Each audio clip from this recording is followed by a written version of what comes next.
പാകിസ്ഥാനിൽ നിന്നൊരു viral video പുറത്തു വന്നിരിക്കുകയാണ്. പക്ഷേ ഈ വൈറൽ വീഡിയോ കണ്ടു കഴിഞ്ഞാൽ നമുക്ക് പോലും പാകിസ്ഥാനോടും അവിടെയുള്ള ജനങ്ങളോടും വലിയ സഹതാപം തോന്നും എന്നുള്ളതാണ്. അങ്ങനെ തോന്നേണ്ട കാര്യമില്ല, അങ്ങനെ തോന്നിയാലും ഇവന്മാർ പിന്നിൽ നിന്ന് കുത്തുമെന്നുള്ളതാണ് വസ്തുത. പക്ഷേ എന്നിരുന്നാലും ഒരു മനുഷ്യൻ എന്ന നിലയിൽ നമുക്കത് തോന്നുമെന്നുള്ളതാണ് നമുക്ക് മനസ്സിലാക്കാൻ സാധിക്കുന്നത്. ഒരു കെട്ടിടത്തിൽ ഉണ്ടായ തീ അണയ്ക്കാൻ ശ്രമിക്കുന്ന പാകിസ്ഥാൻ അഗ്നിശമന സേനാംഗങ്ങളുടെ വീഡിയോ ആണ് ഇപ്പോൾ ഇന്റർനെറ്റിൽ കാട്ടുതീ പോലെ വൈറലായിരിക്കുന്നത്. ഇതിൽ തീയൊക്കെ ഉള്ളത് കൊണ്ട് യൂട്യൂബിൽ കോപ്പിറൈറ്റ് സ്ട്രൈക്ക് വരുമെന്നുള്ളത് കൊണ്ട് തന്നെ ഈ വീഡിയോ കൊടുക്കാനായി സാധിക്കില്ല, അത് പ്രേക്ഷകർ മനസ്സിലാക്കുക.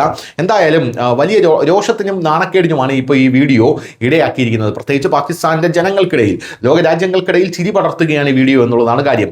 ഈ അഗ്നിശമന പ്രവർത്തനം ഇന്റർനെറ്റിൽ വൈറലായത് എന്തുകൊണ്ടാണ്? കാരണം അഗ്നിശമന സേനാംഗങ്ങൾ തീ അണയ്ക്കാൻ ഫയർ ടെൻഡറിന് പകരം, അതായത് അവർക്ക് വെള്ളം ചീറ്റാനുള്ള ഹോസോ കാര്യങ്ങളോ ഒന്നുമില്ല, അതിനു പകരം ബക്കറ്റിൽ വെള്ളം കോരി തീയിലേക്ക് ഒഴിക്കുകയാണ് ഇവർ എന്നുള്ളതാണ് പ്രധാനപ്പെട്ട കാര്യം.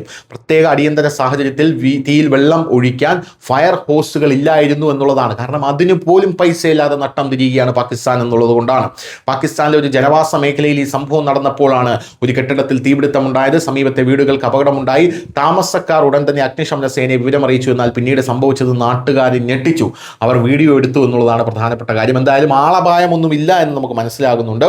പ്രഷറൈസ്ഡ് ഫയർ ഹോസുകൾ ഉപയോഗിച്ച് തീയിലേക്ക് വെള്ളം ചീറ്റുന്നതിന് പകരം ബക്കറ്റിൽ വെള്ളം നിറച്ച് തീയിലേക്ക് അവർ കെടുത്താൻ ശ്രമിക്കുന്ന കാഴ്ചയാണ് നമുക്ക് കാണാൻ സാധിക്കുന്നത്. തീപിടുത്തം എന്ന് പറഞ്ഞാൽ അതിഭീകരമായി വീട് നിന്ന് കത്തുകയാണ്. അപ്പോഴാണ് ഒരു ഭാഗത്ത് ചെറിയ ബക്കറ്റും മഗ്ഗുമായി വന്ന് ഇവർ വെള്ളം ആ തീ അണയ്ക്കാനുള്ള ശ്രമം നടത്തുന്നത്. ന്യൂസ് ഡെസ്ക് ന്യൂസിന്റെ മലയാളം.